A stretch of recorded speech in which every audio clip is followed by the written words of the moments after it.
So are you going to use the blackboard, or I guess I use only the blackboard. Okay. I'm sorry. Okay. So that's perfect. So as I get started, we're pleased to have Herve Kunz, and he's going to tell us about this is middle upper statistics of resonances in the disordered chain. Yes. So I would like first to thank very much the organizers who invited me to participate to this interesting meeting. And so I thought, since I did only recently one thing really related directly to the disordered system, talk about some work done in collaboration with Boris Shapiro. I've written the reference there about this problem of resonances, to which I was introduced because I didn't know anything about this problem. So please forgive me if I'm not knowing enough about this. So as I understood it, people were interested for some reason by the following type of problem. Imagine you have a big box and some channels leading to it, and you can have particles or waves, which quantum mechanically you could think in the same way, which, for example, stay in this box with some energy, E. I'm talking very roughly, some energy E, and they will stay there for a long time, depending on E, until finally they leave the sample. So do I think about a quantum particle or a classical particle? Or? Quantum, or waves.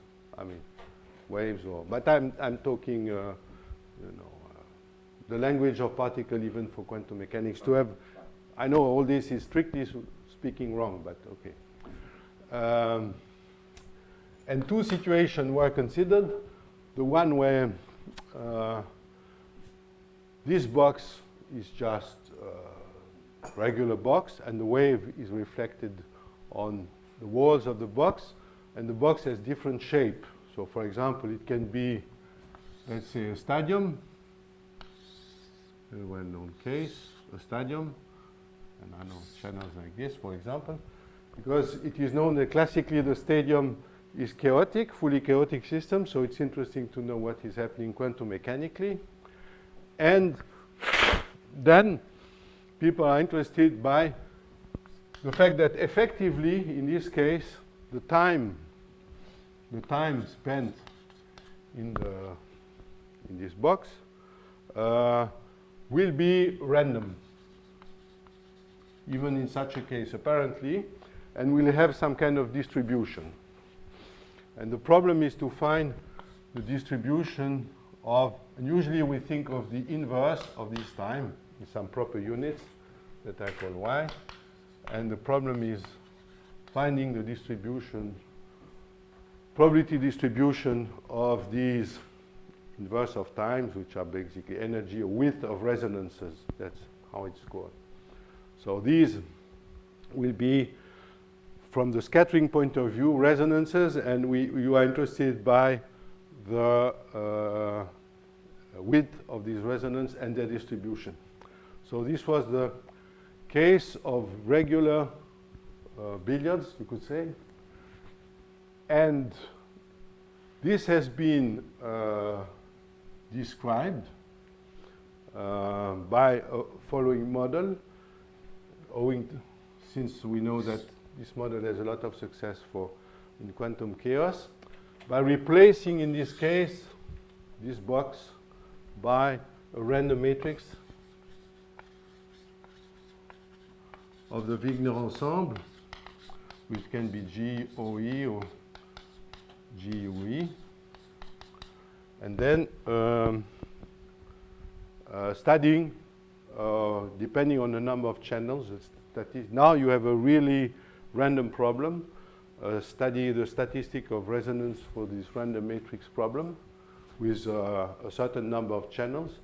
And I think that a lot of work has been done on this by Fyodorov and Sommers, to my knowledge. Fyodorov and Sommers. But for that you need complex matrices. Sorry? You need? Describe resonance, you need not GUE or GUE. No, you describe the coupling with the the leads and so on. There is a model suggested, in fact, by Heidelberg group around Weidenmüller, how to build in these standard random essays like GOE or GUE in a framework, allowing basically how to construct scattering matrix in terms of this. I don't know if you will write it or I can. No, I don't not write it because. And then using this as an adequate model for scattering. Yes. To use it for Hamiltonian, but to build from it scattering matrix, it's unitary matrix. So there is a construction how to use it, and one can even justify it microscopically in various fashion. In principle, you should put in Hamiltonian describing this closed system, this cavity. But if you believe that its adequate description is in terms of random matrices, you can use it and extract a lot of various informations about typical time spent. In fact, they are only related to resonances in one particular limit, directly related to resonances in one particular limit. But otherwise, relation is not that straightforward. No. But anyway, I mean, this is the background, so it's not matters from GUE, but a more complicated setting. Perhaps I can mention one thing is, as I remember, the problem boils down in the simplest case of one channel to you have a matrix of the GUE or GUE type, and here you simply add the simplest possible case. You add on the diagonal a term like plus I lambda. Yes. That's the simplest kind. So it boils down to this finding and describing the statistics of the eigenvalues of a non-self-adjoint Hamiltonian. No, that's in the simplest case. No, I would put that all on the diagonal or just at some sites. No, as I remember, with the one-channel coupling, it is on one side on the diagonal. Yeah, one side. One side on the diagonal. That's the simplest possible case. Just models, if you take standard scattering problem for the one-dimensional Schrödinger, for example, and you can always write the transmission coefficient as a solution of certain non-self-adjoint problem, just because of boundary condition. That's true. Boundary In a sense, condition just rank one perturbation. Yes, in a sense, it will be something like this that we will look. I simply wanted to mention this class of problem for which there's a lot of work done, and in particular check with comparison with experiments on microwave billiards, if I understand. No? Pardon? Comparison with experiments was done. Yes, very recently there was experiment. And yeah, so it was showing satisfactory agreement. I think the miracle in all this is why is random matrix theory working so well? I mean, because after all, from beginning, nothing is random. But okay, it's a problem of quantum chaos. But yes. So now the second case is disordered sample. The sample is disordered. Now here, now naturally the problem is random. Therefore, you have a distribution of the resonances which are random. And as far as I know, there's been a lot of work numerical done on this in 1, 2, and 3 dimension. One of the things which seems to emerge of this, from this work, is that people say that if you look at the probability distribution of the width, it should go like 1 over y, when y is small but larger than e minus n over xi, where xi or L over xi, where xi is the localization length. And so in the localized regime. And for the extended states, I did not find personally, from what I could see in the literature, very clear what was really happening.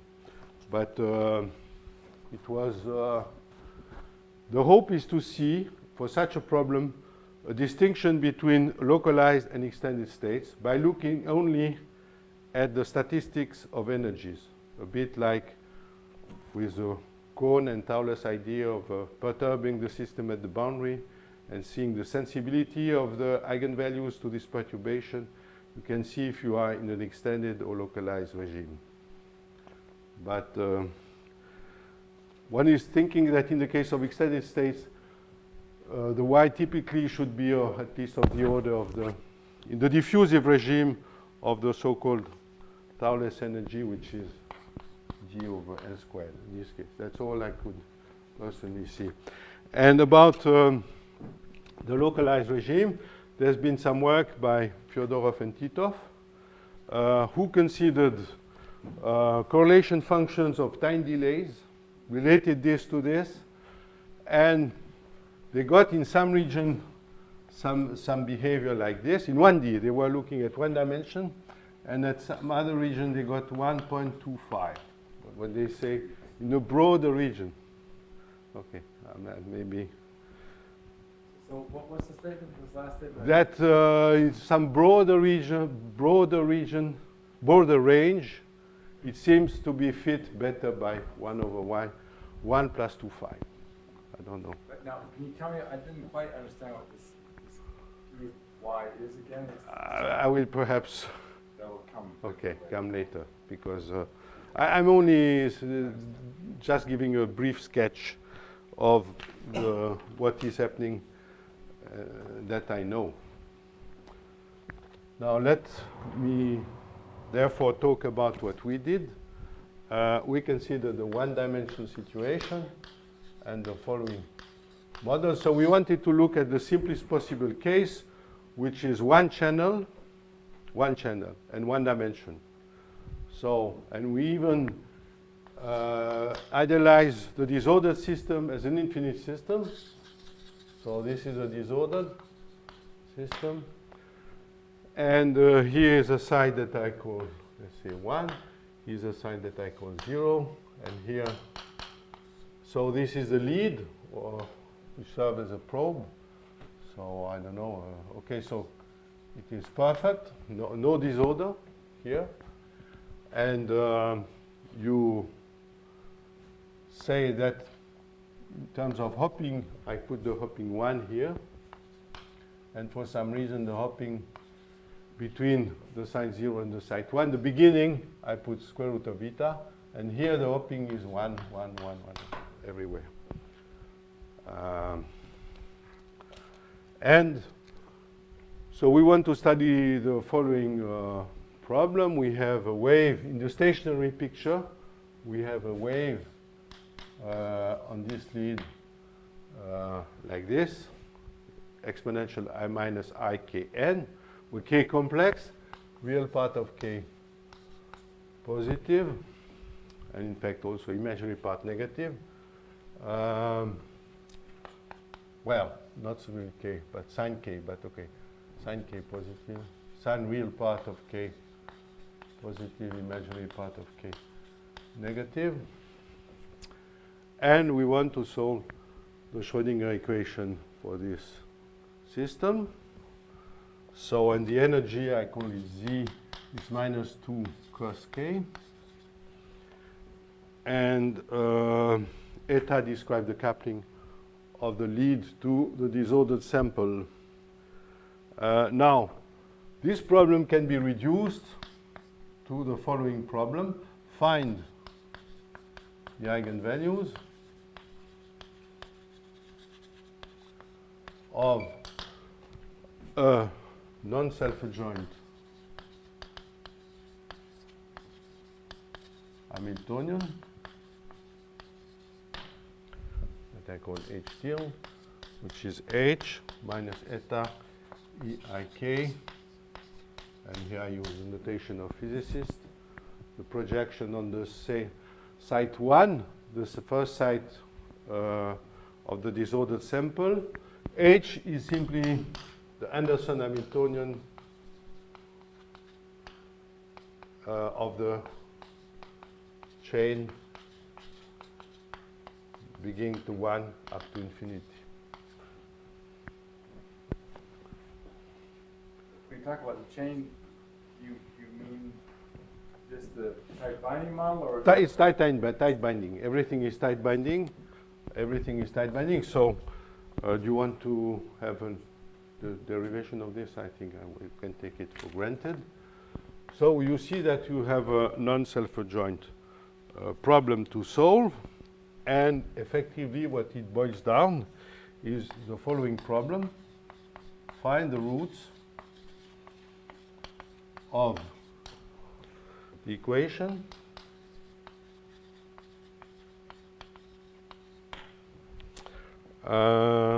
one plus eta g11 of z equal to 0 eik,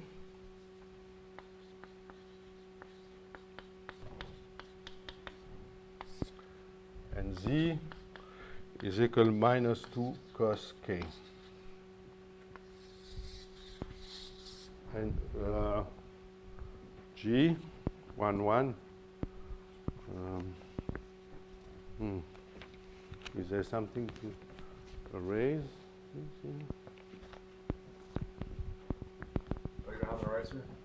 I don't find any. Let's see, are there some down in the? Some down? No, I don't No. see. No, okay, yes. Yes. So,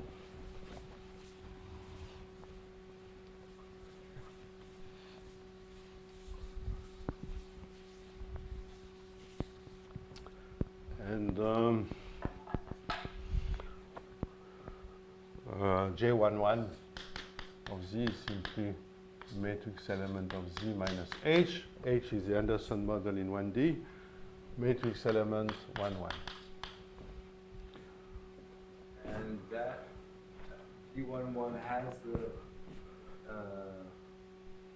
has this, it's not H tilde, it's just H, isn't it? It's H, yes, it is H. It is H. So this is the usual resolvent of the Anderson This? model. Z is complex now, okay? And you see it is, in a sense,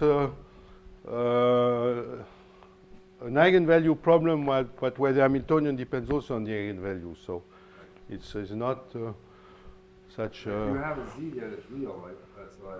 No, it's cos k. K is complex. Oh, K is complex. K is complex, okay? As I said, we'll have imaginary part of K negative, but K is complex. So, and that's part, of course, of the difficulty in this problem, is this complexity. Okay, so what is the quantity we want to compute?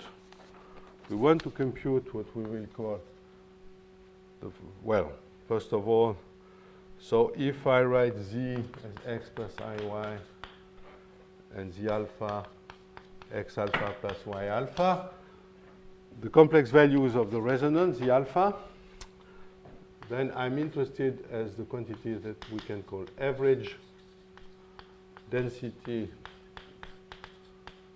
of resonances, which is rho of Z, which is sum over alpha, delta of X minus X alpha, delta of Y minus alpha. So this is the quantity we want to compute.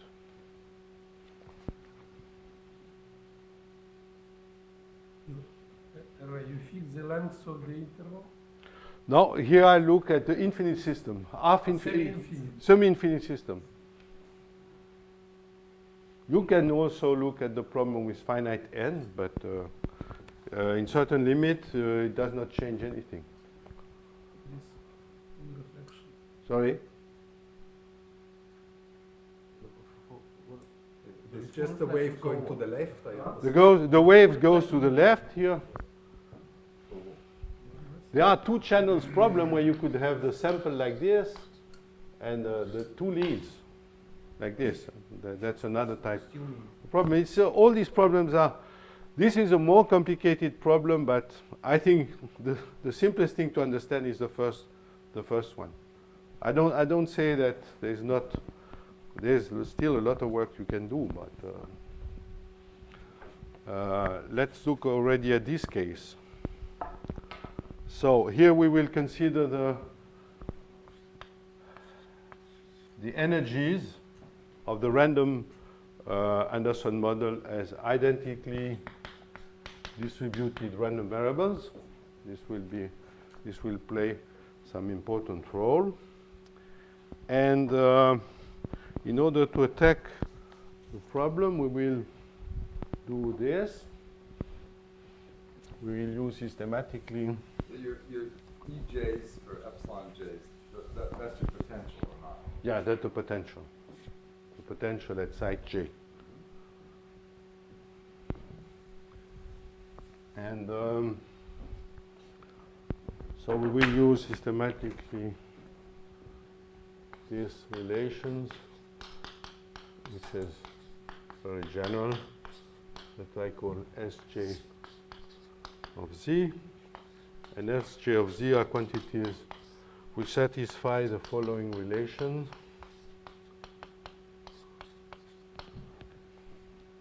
And Sj can be called the self-energy in the Finberg-Anderson sense. Self-energy at site J,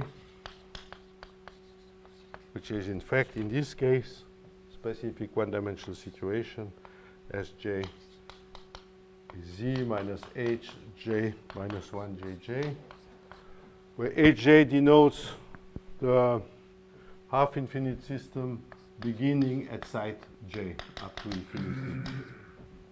When G11 is probably you want to write S1, not Sj. No, I think G11. S1, sorry, S1, sure. Sorry, S1, yeah. So we will use this. And now, because we take random variables which are identically distributed and independent, we have that the distribution of the Sj are the same, are independent of J, and the Sj and epsilon J are independent. Because the Sj here depends only on the epsilon to the right. Therefore, they are not coupled to the epsilon which is here. Okay. Now we have, therefore, the problem of finding roots of a complex equation and their distribution. And how do we proceed? So let me say that we have to find the roots of the following function: z minus epsilon 1 minus s1 of z plus eta eik. And we have to find this equal to 0. But now we look at the roots in the domain imaginary part of z negative. Now, function f of z is analytic in this domain, and I will use the following result, that if alpha denotes the root of f, the delta of z minus z alpha is f prime squared delta of f of z.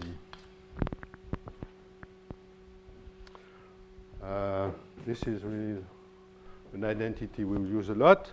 This is valid if f prime of the alpha is non-vanishing. So this is two-dimensional delta function. Okay, notation.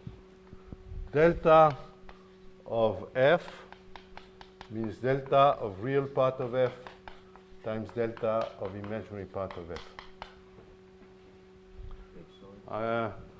I want to use this notation, so this comes from Cauchy-Riemann. I would expect that from the Jacobian. Yeah, but this is a Jacobian. It's basically It is a Jacobian because of Cauchy-Riemann. because of Okay, we want to use the fact that we are looking at the zeros of a function of z, which is analytic. So I will assume this, which means that resonance are not degenerate with probability 1. Okay, I've not proven this, I don't know. It is at least plausible. Now, You have more boards. You have more boards. You always wipe out what you wrote. And at some point, we will not have any clue what you wrote before. I'm really sorry. So I put it here. I'm not used to so many boards. This is why. We have only 2, so I don't know. We are poor. So if I can go on, I will try to summarize now. Because of this, with probability 1, I will get that rho of z average is, well, rho of z is 1 minus s prime 1, which is the derivative of s1 with respect to z, plus eta eik modulo square delta minus epsilon 1 minus s1 plus eta eik. Okay. Now I know that I can take, when this is rho of z. Now when I take the average, I have to do this, but epsilon 1 is independent of s1 and s prime 1 of course, so that I can write this as integral d epsilon q of epsilon, which is the probability distribution of the potential, of 1 plus eta, let me write more explicitly, eik squared minus 2 real part 1 plus eta eik s prime 1 plus s prime 1 squared times the delta of z minus epsilon minus s1 plus eta eik. Now we see that in this case there are 3 types of functions. We could of course think that in general we will have obviously to introduce the probability distribution of s1 and s prime, but that's 4 variable problem. But one can simplify things by taking advantage that these derivatives occur in a very special way. So I introduced 3 functions, which is delta of S1 minus W. If you want the probability distribution of S1, the probability distribution now, well, at least S prime 1 delta of S1 minus W, and another function HW, which is S prime 1 squared delta of S1 W. And it's clear that once you know these 3 functions, you can express your density. Why? Because basically, these are all the quantities which occur here. Okay, this is, for example, this is what I call G. This another one that I call H, and this one. Okay, so once you know this, now, and now, because now we have S prime 1 is minus S1 squared times 1 minus S prime, S prime 2. So we have also some recursion formula for the derivative. And because of this, you can find relationship between these 3 functions. And in fact, in this way, you get 3 integral equations, which are related for these functions. So perhaps, for example, let me show you in the case of HW, you write it as 1 minus 2 real S prime 2 plus S prime 2 squared delta of Z minus epsilon 2 minus S2 minus 1 over W. And since epsilon 2 is independent of S2, you get in this way the following relation between H and F. That's an example. F of Z minus epsilon minus 1 W minus 2 real part of G of Z minus epsilon minus 1 over W plus H Z minus epsilon minus 1 over W. So in this sense, you can say this is the answer to the problem. By the way, for this answering your need question, if you were working with, and there are integral relations, okay, for all these functions. They're typically, I don't know, for example, f is a solution of something like this, with t some operator. Now, if you were to introduce a finite size system, you would have something like f plus n plus 1 is fn. And the f I'm talking about is f infinity, which is the limit of fn. So the problem is there, but it's even more complicated. So that's why you understand that I first look at the infinite problem. Now, even this is still complicated. Just wonder if you take finite interval, compute the density, mean density, or just density of resonances divided by L to infinity. Ah, that's no. That's formula. That's no. This is a different story. This is a big story. This question of how should I in the finite system. This is not corresponding to divided by n. This is why it is a density. I think if we divide by n, but maybe I may make a comment about this at the end. Something different should be done if you want to do this with the division by n. But there's a subtle question about this. Okay, so there are three equations, still very complicated, and we would like to extract some information interesting out of this. Now I think, perhaps I forgot to mention that in fact, one can see from scratch that there are no resonances beyond the interval -2 and 2 in general. Because you can see the equation that if you take k purely imaginary, which means z less than -2, then everything is real, so there's real solution. So the resonance appear only here. So I don't know, for a typical sample. But otherwise, you have, of course, here the localized states which remain. They are not touched by the coupling to the lead. And now, among these resonances, some are, of course, with an imaginary part which is not small. They are related to the coupling to the lead. And in a sense, we are not really interested by this. And of course, this is for typicalization. But once you take the average, this thing will fluctuate and it will broaden your distribution, and it's not the quantity you are really interested in. So we are interested by small imaginary part resonances, so narrow resonances, and we are not interested by really the detail coming from the coupling to the lead. So we propose to do this by going to a weak coupling limit. So the weak, what we will call the weak coupling limit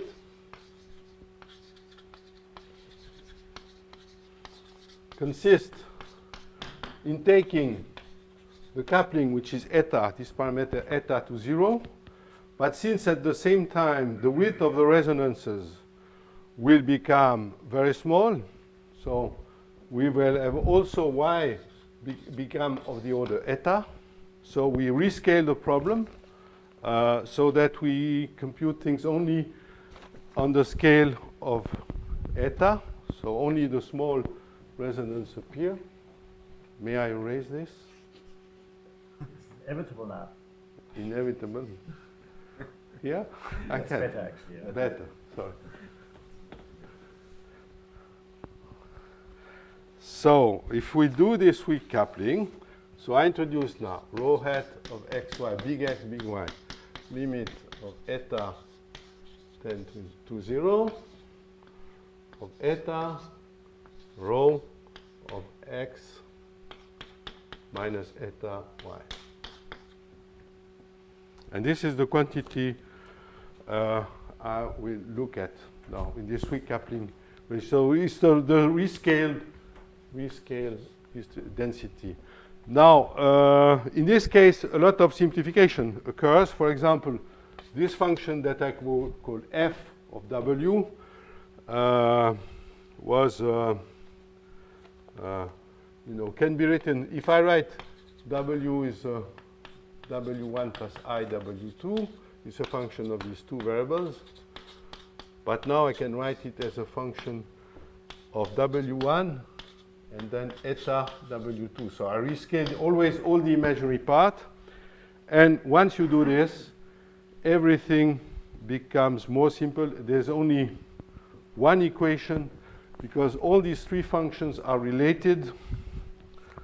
If you do the analog for the g and the h with the big G, big H, you find, I don't know, for example, that f g is related to f by the following identity, and h is related to small h w over y squared, f of w1, w2. So in fact, there's only one function. May I just ask a question, just to understand better? You see, I'm slightly unhappy with this limited to zero, coupling to continuum to zero. Because what we expect that essentially in this situation when you have localization, most interesting part, I would say most relevant, these are exponentially small resonances over the width, because they live somewhere very far from the boundary.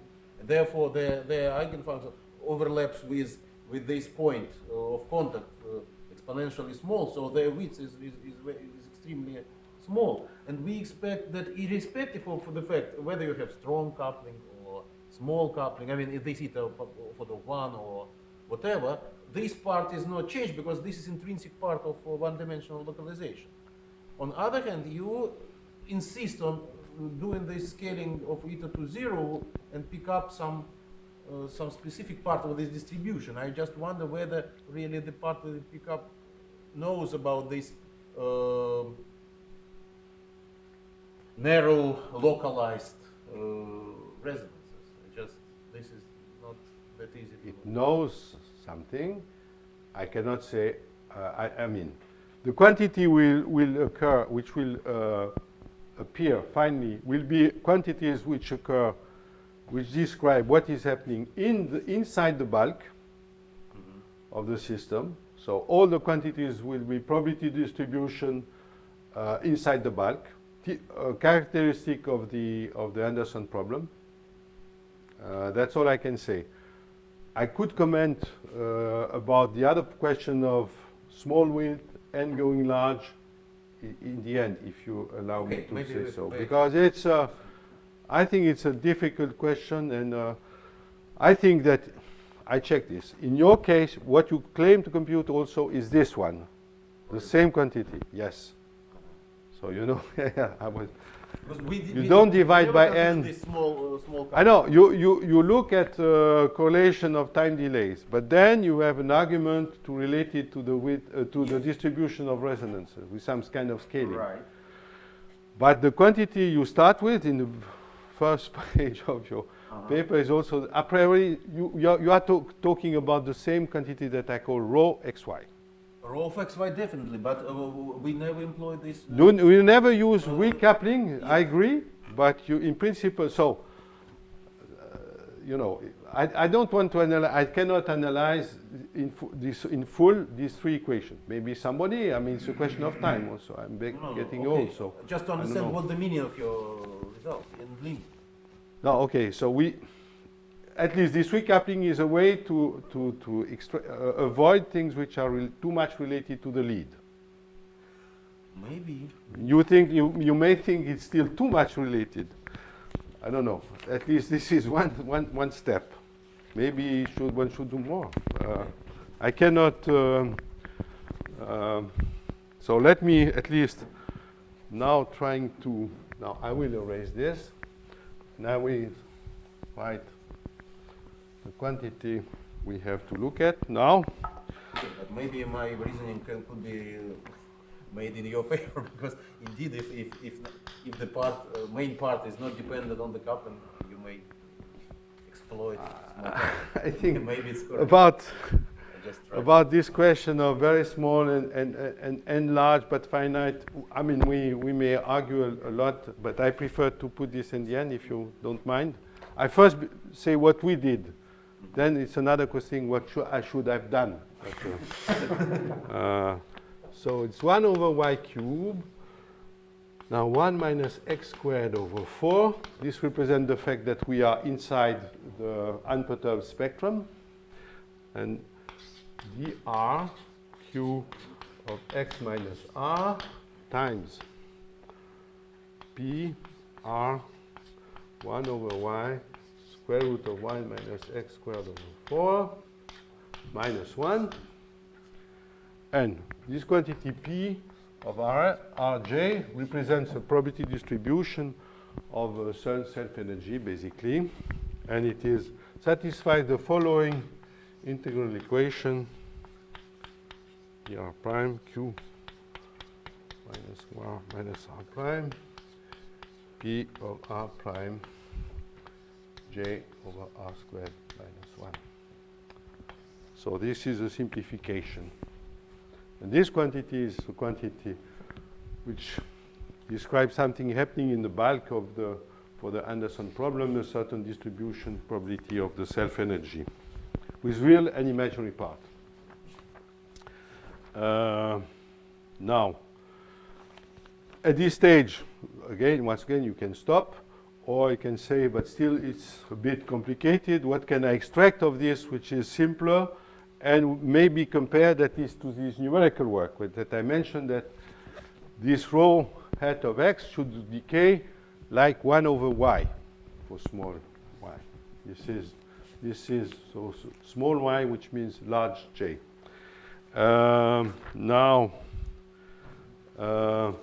Therefore, we are interested by our problem. Next problem is how can we find the asymptotic behavior. Sorry, what is q of x? Q was the probability distribution of the potential. Ah, okay, so it's arbitrary. Arbitrary distribution, whatever you want. Yeah, arbitrary distribution. And now, to allow me to raise this. You don't even smile when you say that.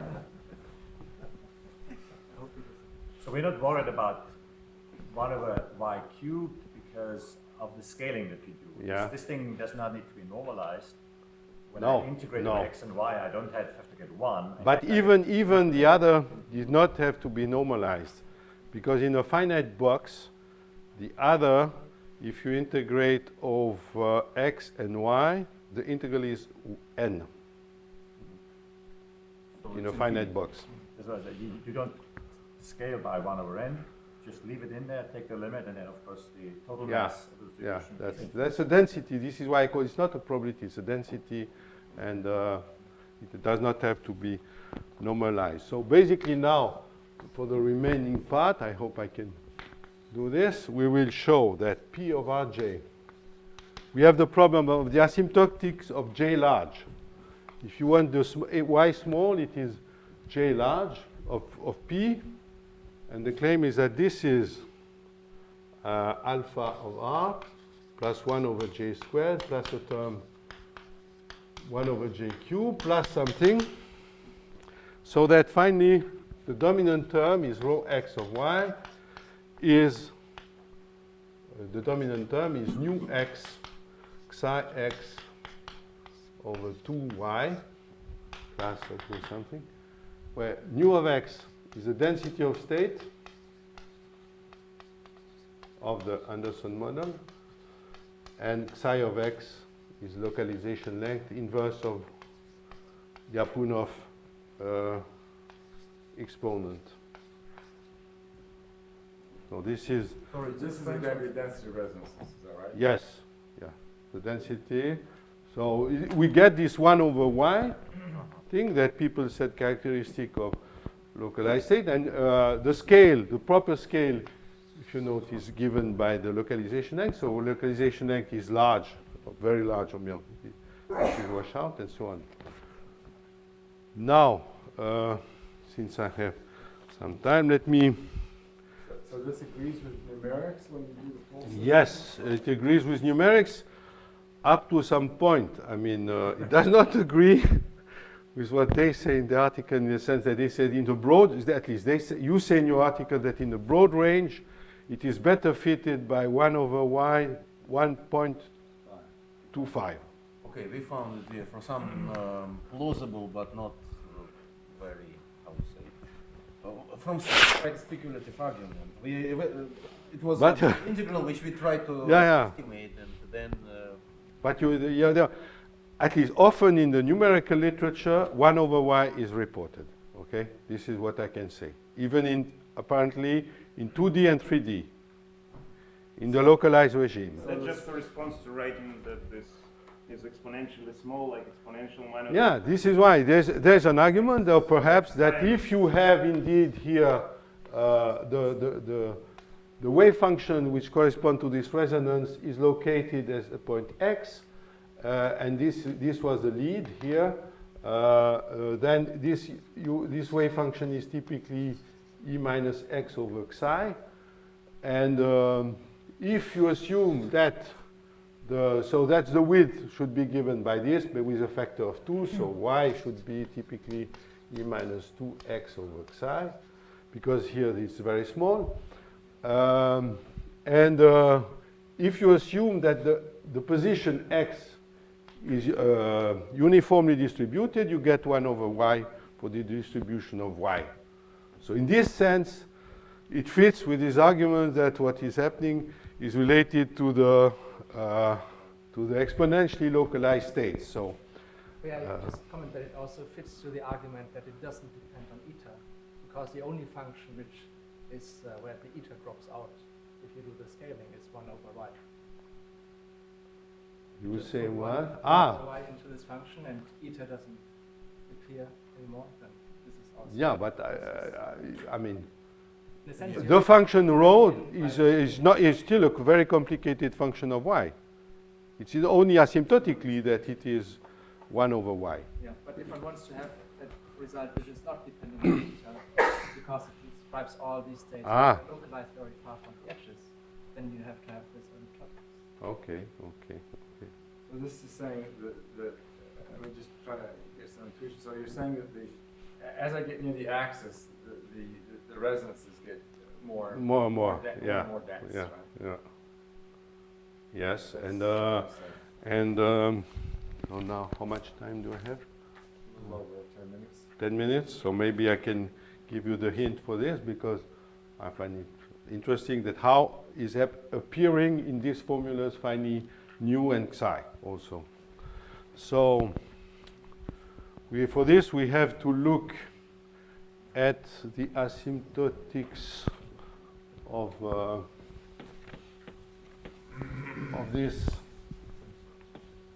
the solution of this integral equation. But for this, let me introduce what I will call W of Rs, which is integral dj 0 to infinity e minus sj integral dj prime over j p r j prime. So in a sense, it is basically the Laplace transform of this distribution P of R. So the idea is that the large J behavior is related to the small s behavior in the Laplace transform. So now we have the following integral equation for W. We have W Rs is W naught Rs plus E minus SR integral dr prime Q max minus R prime W of R prime S R squared, and W naught Rs is 1 over S E minus S R squared P of R. P of R is P of Rj integrated over J. And this satisfies an integral equation we meet also in the theory of localization.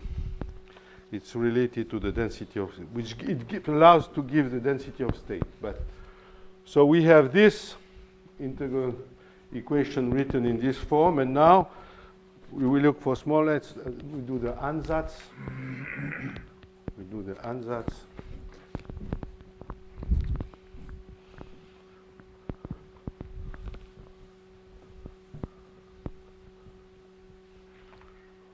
We do the ansatz.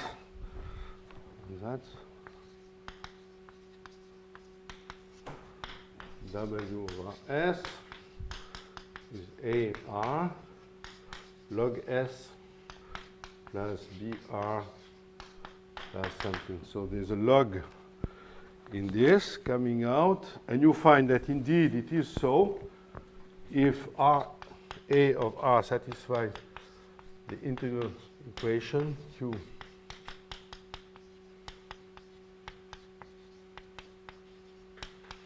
and B of R is given by this.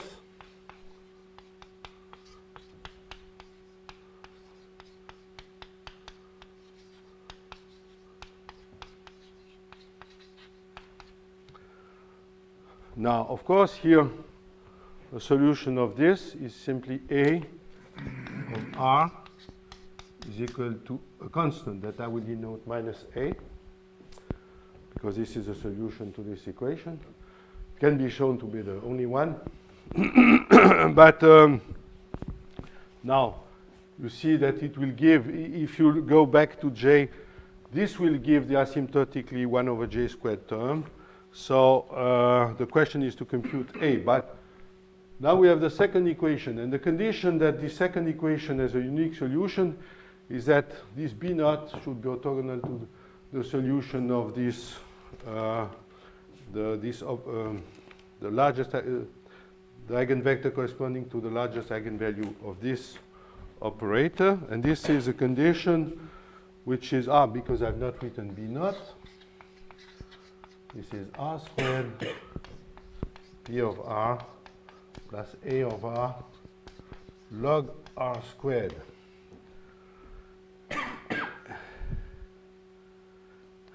And I need, well, then I go here.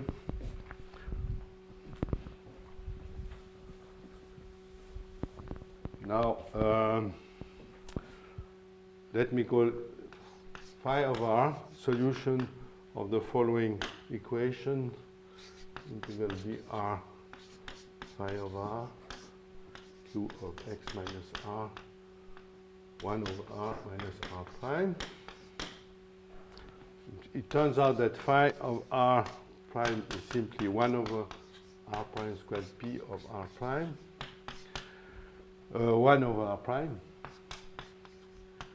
And the condition for this equation to have a unique solution is that integral over phi of R dr times B naught of R is equal to 0. And once you fix this, you find this is a nice feature, that you find this constant A is integral dr P of R, P of 1 minus R divided by integral dr 1 over R squared P of 1 over R log R squared. And this is the term which gives the density of state. This is the density of state. And this is the Lyapunov exponent, so that's how you get the result that I indicated before. This is how this Lyapunov exponent and density of state occur. So in the 5 minutes which are left to me, at least comment, but it's only a comment because I'm not really sure of everything. We had a discussion with also with Frederick Klopp here, And so the question is how, now if I look at half, I'm in a system 1 to n, and here this is a disordered, this is a lead. What is happening when n is large? I think certainly that if the y we are talking about is larger than some y naught, and you let n go to infinity, n going very large, what we said is unchanged. Now, the thing is, can we allow, why not, depending on n, I've not checked, I cannot say that's for sure. The conjecture would be it is E minus n over psi here that you should put. This is what some people would say. Boris thinks, yes, it is clear. Personally, I'm a bit more careful. I would not say for sure. I don't know, maybe. But then somebody like, for example, Klopp would say, but you have not picked the right resonance. The real right resonance are all those which have a width which is E minus n over psi of this type. So if it is so, a proposal would be try to compute sum over alpha delta x minus x alpha delta of, let me call it gamma plus log y alpha divided by n, and divided this by n. Now you divide by n. Does this have a limit? I don't know how you call it, p of x gamma. This would describe the distribution of resonance which correspond to state very localized, very far. I don't know. And so one could, Mr. Klopp, for example, says, this is the thing you should compute. I've not computed this, I don't know. You have not certainly not also computed this. But of course, what I mean, that most of resonances are... Yeah, but this comes from the idea that indeed they are all, because in the case of periodic potential, the width of the resonance is 1 over n. Okay? You can show at least. I could check in simple case, he told me that he has a general proof, Klopp, that this is so. So one of the order 1 over n, and in the other case you have the exponential. So the idea would be, but all these exponentially small resonance come from the states which are really in the bulk, and in this way we pick really the resonance coming from the bulk, and that's the one you should see. I don't know, apparently numerically, from the experiment that people do numerical, they see what we measure. I mean, the quantity we look at. So I don't know. I think it's an interesting problem. We have the machinery in a sense to attack it. But of course, there's a lot of work. I mean, it's not something very easy to look at. But it could be an interesting problem to see if this is correct, if this limit exists. I think I thank you. Thank you very much.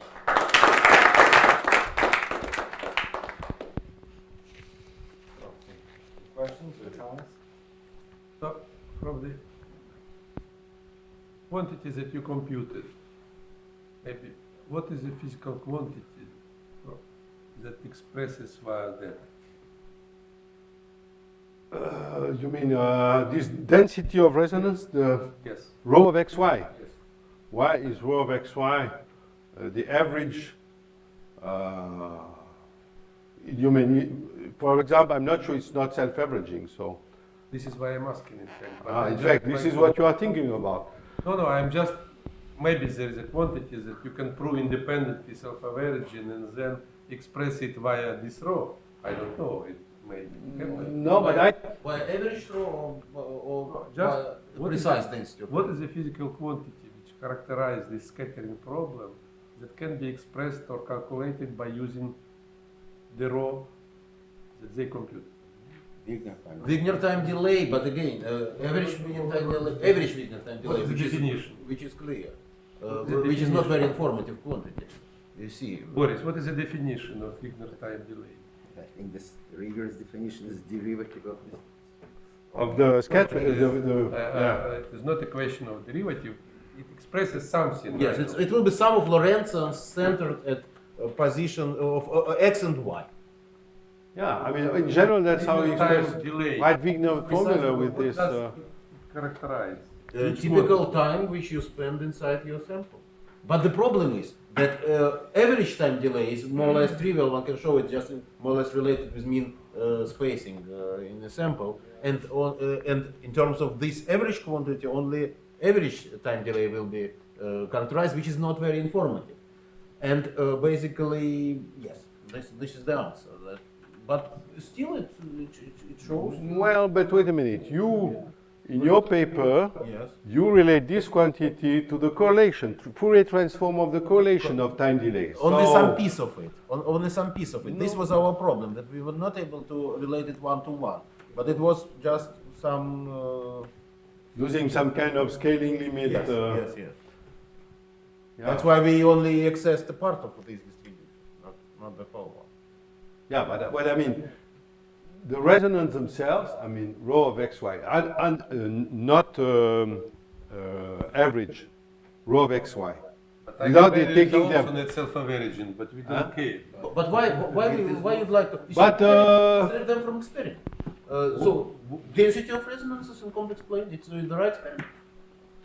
Which experiment? Scattering experiment. You send a wave, you measure phase of your scattering matrix. Where is the averaging procedure? In that- No, in that you procedure? do not need it. You extract for given realization of disorder. You This is why extract. I'm asking. In fact. But why you'd like to have? I mean, resonance in complex plane, they are measurable by themselves. You can extract their position. But they are random. They depend on the Yes. realization of the potential. So what? Many quantities are random. We are interested in. Yeah, but then I need, if they are random. Yeah, but what you can try to if do they is are not statistics. self-averaging, I have to know their Distribution. distribution. But okay, but it's mathematical question. Physical question: what quantity I can express via either resonances What themselves quantity? or, Resonances or are their just quantities probability by themselves. distribution. Why you need any other quantity than resonances themselves? You would I ask don't this. know how to. You extract them from experiment. Just precisely I'm measure not sure that scattering matrix. resonances themselves they are of interest. They're Yes. interesting because they determine certain decay. There was a wave prejudice packets, that you etc. cannot measure resonances. Now experimental techniques allow you measure directly. They are random. What They are do you random, measure? but everything is random. Conductance is random No. as well. No. Conduction is random, log normally distributed. Still, Here and we have, Okay, I think, we have a lot of problem with that because we do not have any. no, problems. there is special experiment done with four.